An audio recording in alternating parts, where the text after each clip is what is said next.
Hi mga kamami! Samahan niyo naman po kami mag-what if challenge ng aking frenemy.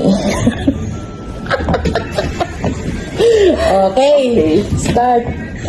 Tumauna. Ako na. Sige. What if sinisiraan pala kita? Okay na.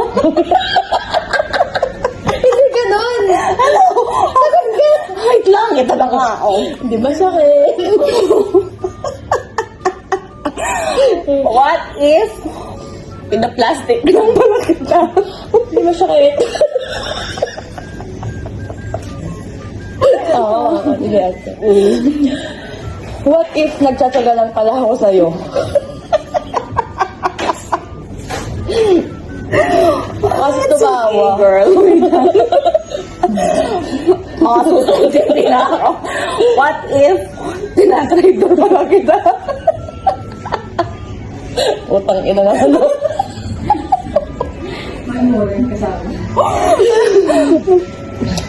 Sige, ako na.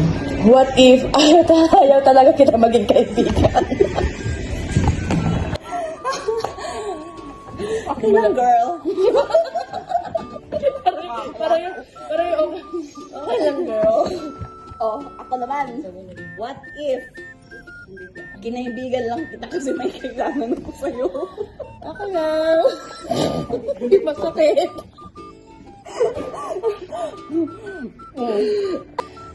What if nagsisisi ako naging kaibigan kita? Ako din. Wait. Ganon. Wait. What if ang takaw-takaw mo talaga pag kumakain tayo? Wala ko na sa street yan.